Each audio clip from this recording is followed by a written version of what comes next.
Subscribe to our channel and push the bell icon to get video notifications on your smartphone. Hello dear students, welcome to the official YouTube channel of Home Academy. आज की video में हम पढ़ने वाले हैं bank reconciliation statement. अगर आप accountancy की तैयारी कर रहे हैं, अकाउंट असिस्टेंट की पूरा का पूरा सिलेबस जो है कंप्लीट करना चाहते हैं, हमारे चैनल को सब्सक्राइब जरूर कीजिए। हम जो है हर टॉपिक जो है उसी के साथ उसके मल्टीपल चॉइस क्वेश्चन भी जो है वो डिस्कस करते हैं और आपको प्रैक्टिस के लिए भी क्वेश्चन जो है वो दिए जाएंगे। सबसे पहले हम इसमें पढ़े हैं अकाउंटेंसी और बुक कीपिंग में बुक कीपिंग और अकाउंटिंग का डिफरेंस, आपको ताकि सब्जेक्ट की बेटर अंडरस्टैंडिंग हो जाए। और इन्हीं से रिलेटेड हमने मल्टीपल चॉइस क्वेश्चन भी ऑलरेडी डिस्कस किए हैं। इसके बाद हमने पढ़ा है कैश बुक के बारे में। कैश बुक पढ़ा है, उसका मीनिंग क्या होता है, types of the cash book क्या होती है, कैश बुक में एंट्रीज कैसे की जाती है। ऐसे स्टूडेंट जो अकाउंट्स पहली बार पढ़ रहे हैं, जिनके अकाउंट्स की बैकग्राउंड नहीं है, उनके लिए वो वीडियोस जो है बहुत ही इंपॉर्टेंट रहेगी। नेक्स्ट हम पढ़े थे पैटी कैश बुक के बारे में और इससे रिलेटेड मल्टीपल चॉइस क्वेश्चन भी डिस्कस किए थे। और आज का जो हमारा टॉपिक है वो है bank reconciliation statement. Bank reconciliation statement को जानने से पहले आपको कैश बुक के बारे में जरूर पता होना चाहिए। तो इससे पहले जो है आपको कैश बुक की वीडियोस देखनी चाहिए, तभी ये टॉपिक जो है वो आपको समझ आएगा। तो आप समझ लीजिए, अगर आप कोई इसकी बैंक रिकॉन्सिलिएशन स्टेटमेंट की बैकग्राउंड जानते हैं कि इसकी जरूरत हमें पड़ी क्यों। अगर आप कोई भी बिजनेस जो है वो रन कर रहे हैं, अगर आप एक बिजनेसमैन हैं, तो नेचुरली सी बात है आपका एक ना एक बैंक अकाउंट होगा और आप उस बैंक अकाउंट से बैंक में जो है वो ट्रांजैक्शन भी करते होंगे और उस ट्रांजैक्शन को अपने बैंक कॉलम मतलब कैश बुक में जो है वो रिकॉर्ड भी करते होंगे। क्योंकि हमने जाना कोई भी ऑर्गेनाइजेशन है, कोई भी कंपनी है, तो उससे जो है अपने कैश बुक के बैंक कॉलम में हर ट्रांजैक्शन को रिकॉर्ड करना पड़ता है। तो आप भी जो है वो किया करते होंगे, आपके अकाउंटेंट जो है वो ये जरूर करेंगे। अब साथ में ही जो है बैंक जो है वो भी आपका एक ना एक रिकॉर्ड रखता है और आपका जो रिकॉर्ड रखता है वो आपके नाम पे एक अकाउंट बनाता है और अपने लेजर में जो है उसे जो है वो सेव रखता है आपका नाम, और आपकी जो भी अकाउंट की डिटेल्स है अपने लेजर फोलियो में जो है वो सेव रखता है। तो अगर आपने कोई भी रिकॉर्ड बनाया, ऑल द ट्रांजैक्शन जो होगी, जैसे जो कैश बुक में आप ट्रांजैक्शन कर रहे हो, जो बैंक में ट्रांजैक्शन कर रहे हो, इस ट्रांजैक्शन में है कुछ ना कुछ डिफरेंस भी हो सकता है। डिफरेंस क्यों हो सकता है? टाइम से रिलेटेड, कि आपने कुछ पैसा इसमें जमा कराया, ठीक है, कैश बुक में पैसा जमा किया, बैंक में वो पैसा जमा नहीं हुआ, या तो बैंक में आपने चेक डिपॉजिट कर लिया, आपकी कैश बुक में जो है वो पैसा अभी एंट्री नहीं हुई, या कोई भी जो है टाइम से रिलेटेड हो सकता है, या कोई एरर हो सकता है। सपोज 5000 की एंट्री करनी थी, 500 की कर ली, तो ऐसा जो है डिफरेंस हो सकता है और इसी डिफरेंस को जो है वो दूर करना है। उस डिफरेंस जो इनमें कैश बुक और बैंक जो आपको पासबुक जो है वो देता है, इनमें जो डिफरेंस होगा उस डिफरेंस को जो है हमें रिकॉन्साइल करना है। उस डिफरेंस को हमें जानना है कि उसके पीछे का रीजन क्या है, और जो भी वो रीजन होगा वो हमें जो है उसे रिकॉन्साइल जो है उसकी एक स्टेटमेंट बनानी होगी। तो उसके पीछे का जो है हमें रीजन भी जानना होगा। तो ये बेसिक सा जो है ये जो स्टेटमेंट हम बनाते हैं, इसी स्टेटमेंट को हम बोलते हैं बैंक रिकॉन्सिलिएशन स्टेटमेंट। ठीक है, जहां पर अब करेक्ट बैलेंस जो है वो देखा जाता है। अगर कैश बुक 5000 का बैलेंस शो कर रहा है, बैंक जो है 6000 का शो कर रहा है, तो इनके बीच का जो डिफरेंस है, इनमें से जो करेक्ट है वो क्या है, इसी को हम बोलते हैं बैंक रिकॉन्सिलिएशन स्टेटमेंट। तो अब हम बेसिक तो मीनिंग जान गए कि इसके पीछे का आइडिया क्या है। अब हम इसकी डेफिनेशन समझ लेंगे। बैंक रिकॉन्सिलिएशन, अब आपका टॉपिक स्टार्ट होता है। Bank reconciliation statement is a statement prepared to reconcile the difference between the balance as per the bank column of the cash book and the passbook on a given date। Cash book जो है आप maintain कर रहे हैं, bank statement का balance जो है bank maintain कर रहा है, और बैंक जो है आपको एक पासबुक देता है और उस पासबुक के जरिए जो है आप स्टेटमेंट देख सकते हैं। तो बैंक रिकॉन्सिलिएशन स्टेटमेंट क्या कहती है? ये वो स्टेटमेंट जो है जो आप प्रिपेयर करते हैं to reconcile the difference between the balance of the bank column. किस किस के बीच का बैलेंस होगा, बिटवीन द कैश बुक में जो बैलेंस होगा, और डिफरेंस देखा जाएगा बैंक स्टेटमेंट का बैलेंस। और बैंक स्टेटमेंट का बैलेंस मतलब पासबुक में जो बैलेंस का डिफरेंस होगा और आप जो कैश बुक मेंटेन कर रहे हो, इनके बीच का जो डिफरेंस होगा, उसमें देखा जाएगा कि उसके पीछे का रीज़न क्या है और जो आपका करेक्ट बैलेंस है वो कौन सा है। फॉर एग्जांपल ये अब हम जो है एक एग्जांपल से समझ लेते हैं। ये कैश बुक है, यह आपका बैंक है। बैंक ने आपको जो है पासबुक दी और कैश बुक जो है वो आपका अकाउंटेंट जो है वो मेंटेन कर रहा है। फॉर एग्जाम्पल बैंक आपने अपने कैश बुक में बैंक कॉलम में 5000 की एंट्री की और पासबुक में जो है वो 6000 की एंट्री शो हो रही है। उसी डेट में जो है वो इतनी एंट्री जो है वो शो हो रही है। अब यहाँ पर तो डिफरेंस आ गया, इधर 5000 है इधर 6000 है। अब ये डिफरेंस किस वजह से हो सकता है? ये डिफरेंस इस वजह से भी हो सकता है कि पासबुक में जो बैंक है, बैंक ने आपके 5000 पे इंटरेस्ट 1000 लगा दिया और उस इंटरेस्ट का अभी आपको पता नहीं। आपको इस इंटरेस्ट का कब पता चलेगा? जब आपके पास पासबुक में एंट्री होगी। तो मतलब आपका जो यहाँ पर 6000 आ गया और यहाँ पर 5000 हो गया, तो यहाँ पर डिफरेंस आ गया। तो कैश बुक में जो पैसा है वो कम हो गया और जो बैंक कॉलम में है वो पैसा ज्यादा हो गया। एक तो इस वजह से इंटरेस्ट हो सकता है, मतलब ये बेसिकली जो इंटरेस्ट है वो किसकी वजह से, वो टाइम की वजह से है। सेकंड जो है वो डिफरेंस इस वजह से हो सकता है, नो इन्फॉर्मेशन। आपको जो भी यहाँ पे इंटरेस्ट लगा, आपको तो उसकी इंफॉर्मेशन नहीं होगी, वो तो तब इंफॉर्मेशन मिलेगी जब आप रिसीव करेंगे अपनी पासबुक पे वो एंट्री। सेकंड जो है, यहाँ पर भी जो है कैश बुक में भी जो एंट्री ज्यादा हो सकती है, बैंक में एंट्री कम हो सकती है, पासबुक में एंट्री कम हो सकती है। For example entry of the cheque, आपने अपने किसी एम्प्लॉय को जो है वो चेक डिपॉजिट करने के लिए दे दिया। आपने जब डिपॉजिट करने के लिए दे दिया, आपने कैश बुक में एंट्री कर दी कि हमने जो है 4000 रुपीज जो है वो डिपॉजिट कर लिए। लेटेस्ट वो चेक की कीमत जो है वो उसकी जो उसमें जो है पैसे जो है 4000 का चेक है। तो आपने 6000 की जगह आपने जो है पासबुक में तो 6000 ही है, आपके पास भी 6000 था। जब आपने 4000 का चेक डिपॉजिट करने के लिए दे दिया और साथ में ही आपने एंट्री कर ली कि हमने 6000 में जो है वो 4000 जो है वो ऐड कर दिया, तो आपका जो है वो 10000 हो गया। आपने तो कैश बुक में ले लिया।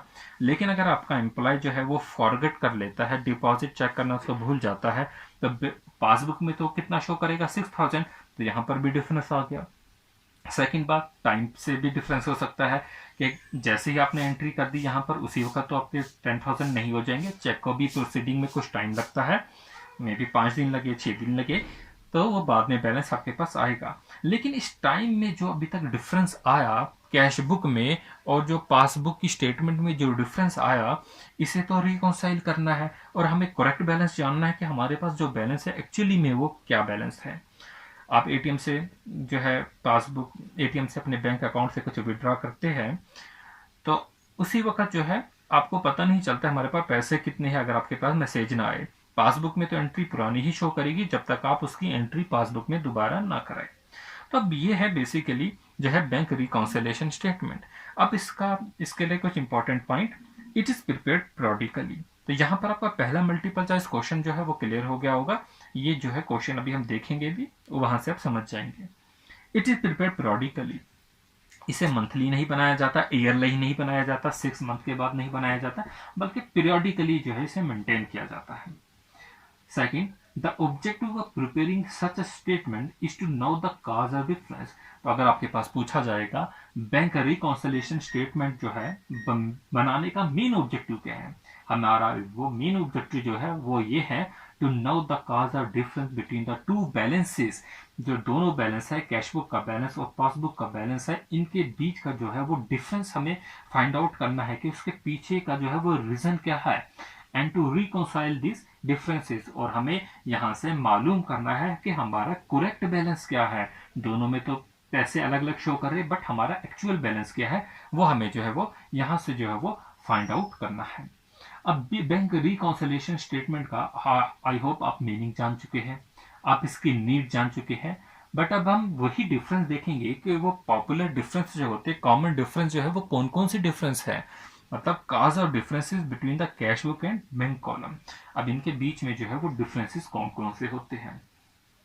पहला डिफरेंस ये हो सकता है, check issued by the trader. Trader ने तो चेक इशू कर दिया but not yet presented for payment, लेकिन उस चेक को अभी तक पेमेंट के लिए जो है वो प्रेजेंट नहीं किया गया। इसी को हम समझेंगे। देखो, when a cheque are issued by the traders, trader ने जो है चेक इशू कर दिया in favour of his creditor, जो भी क्रेडिटर होगा उसके फेवर में जो है चेक इशू होगा। These are shown on the payment side of the bank column of the cash book, और जैसे ही उसने चेक इशू कर दिया तो वो payment side of the cash book में उसे क्या है, शो कर देगा कि मैं रिकॉर्ड कर देगा कि मैंने इतने की जो है इतने का चेक इशू कर दिया और इतना जो है वो मेरे बैंक अकाउंट से जो है विड्रॉ होगा।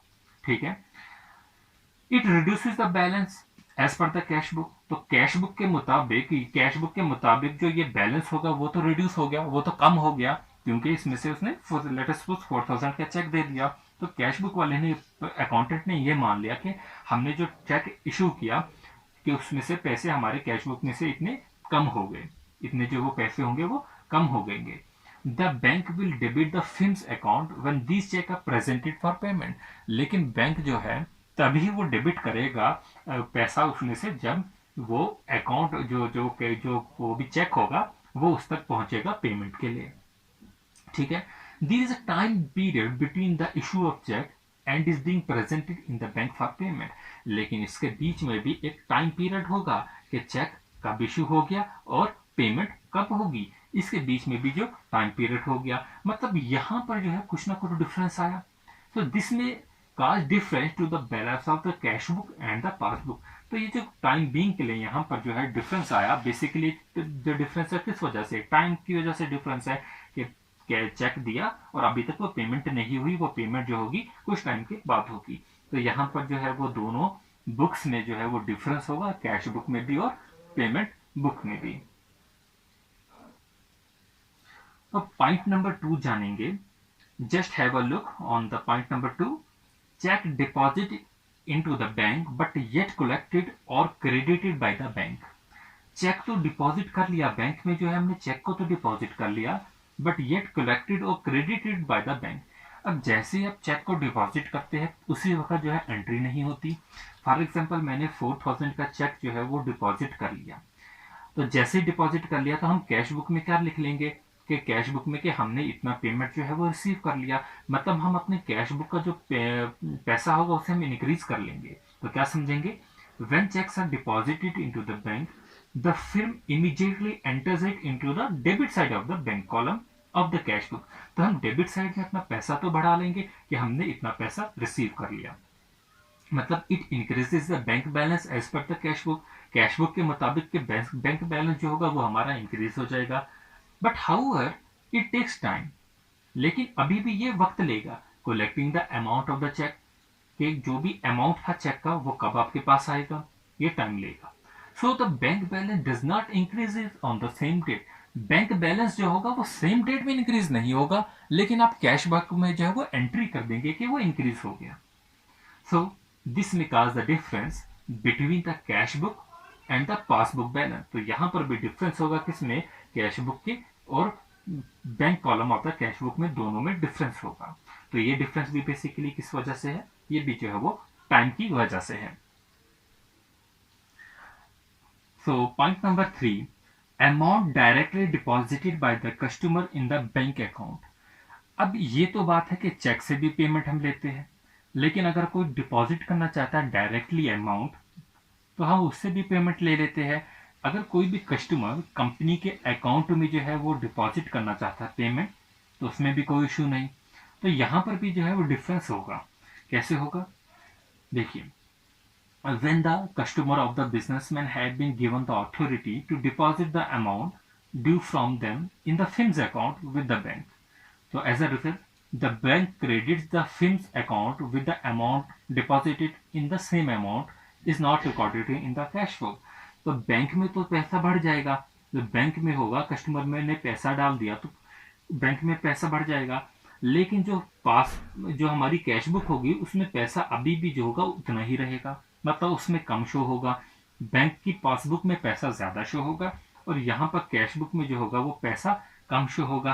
तो कुछ टाइम के लिए यहाँ पर भी जो है कुछ ना कुछ डिफरेंस होगा, और वो जो डिफरेंस होगा उसे भी हमने जानना है कि हमारा करेक्ट इनकम ये वाला इनकम है या ये वाला इनकम है, तो इसे भी हमें रिकॉन्साइल करना है। तो ये भी एक रीजन है, ये भी एक रीजन है। तो नेक्स्ट देख लेते हैं, bank charges charged by the bank. अब बैंक भी कुछ ना कुछ अपने छोटे मोटे चार्जेस करता है। अब वो चार्जेस जो है उनकी वजह से भी डिफरेंस आएगा।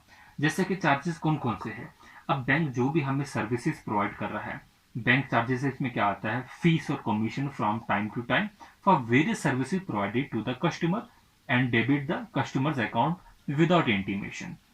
जैसे आपको एटीएम बैंक ने प्रोवाइड किया है मंथली जो है ईयरली बेसिस पे, उसमें से कुछ ना कुछ पैसे जो है उसके आपके अकाउंट से निकाल लेगा।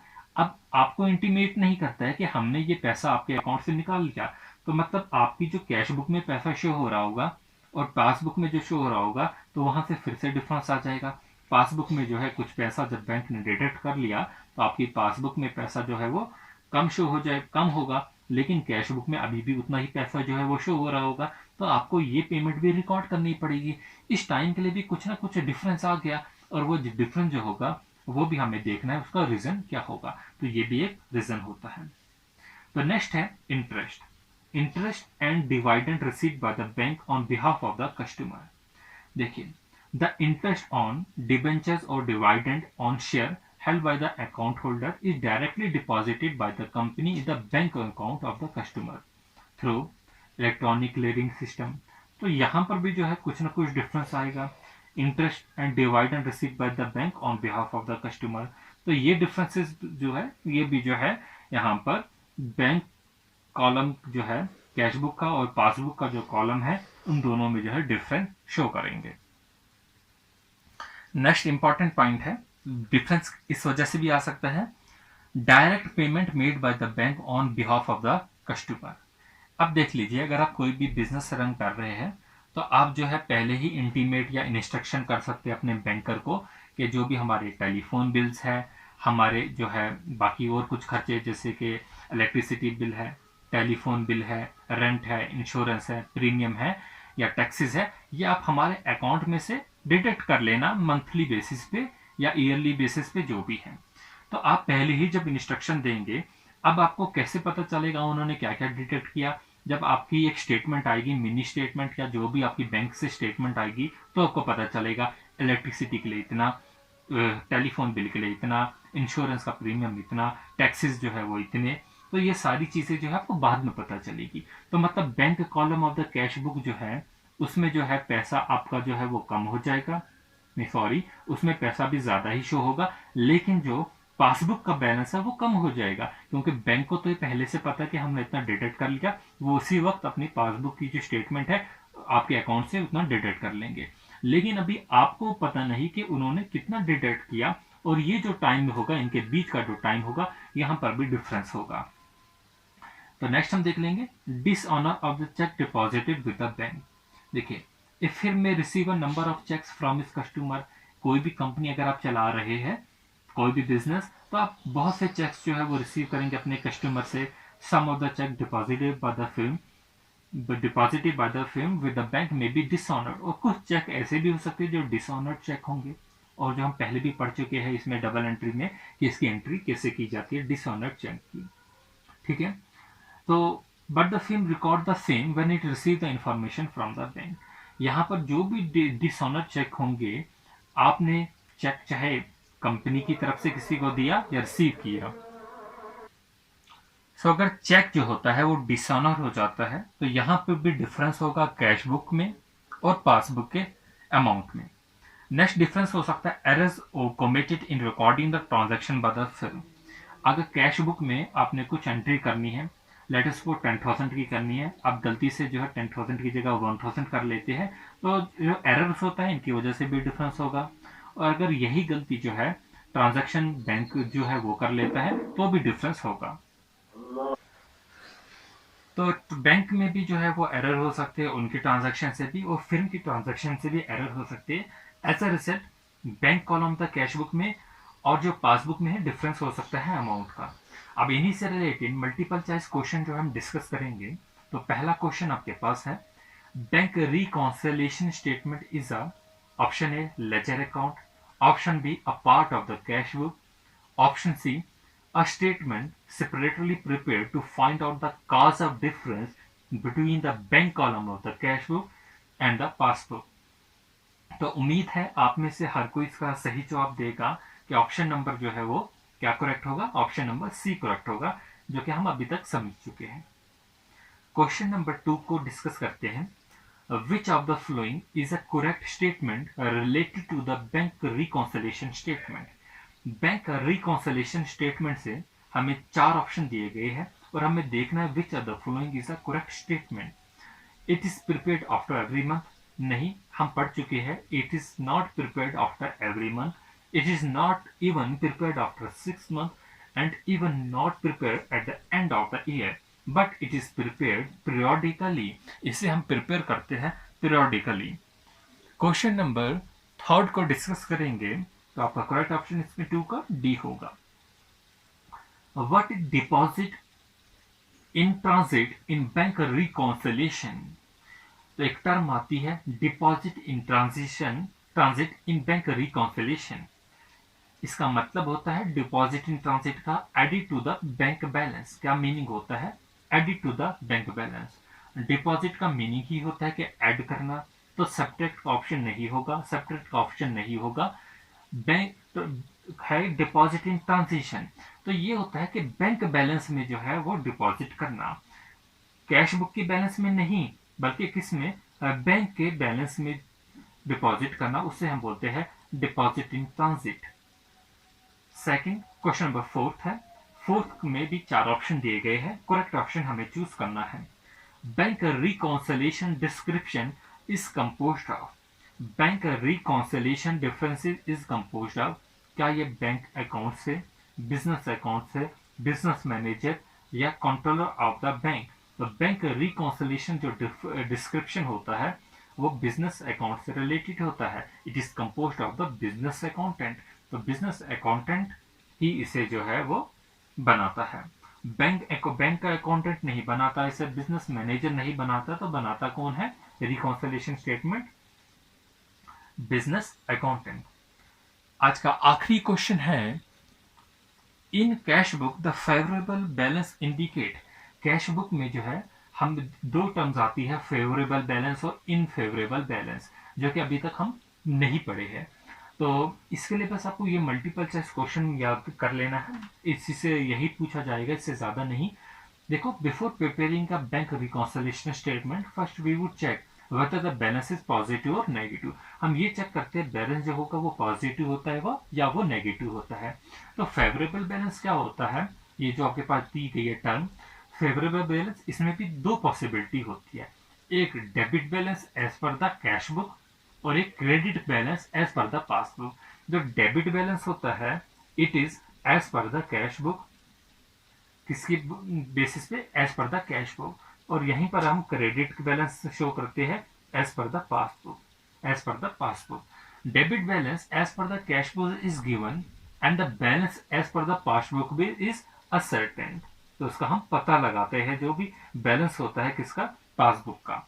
अगर क्रेडिट बैलेंस करेंगे as per the passbook it is given, तो हम किसका हम असर्टेन करेंगे, तो हम करेंगे जो कैश बुक का बैलेंस होगा उससे हम असर्टेन करेंगे, उसका हम पता लगाएंगे. तो आपका जो करेक्ट ऑप्शन होगा in a cash book the favourable balance indicate the debit balance. Favourable balance कौन सा हो, क्या इंडिकेट करता है? डेबिट बैलेंस को जो है वो इंडिकेट करता है. तो इस पार्ट में जो है वो इतना ही. अगर आपको वीडियो पसंद आई, कोई भी सजेशन देनी है, कोई भी डाउट है, आप कमेंट सेक्शन में जो है वो दे सकते हैं. वीडियो को अपने दोस्तों के साथ जितना हो सके शेयर कीजिए, ताकि हम आपके लिए अच्छी अच्छी और वीडियोस जो है वो लेके आए. Thanks for watching. If you like our videos, do share with your friends and do not forget to subscribe our YouTube channel Home Academy and also press the bell icon so that you get notification of every video whenever we upload. Thanks for watching. Subscribe to our channel and push the bell icon to get video notifications on your smartphone.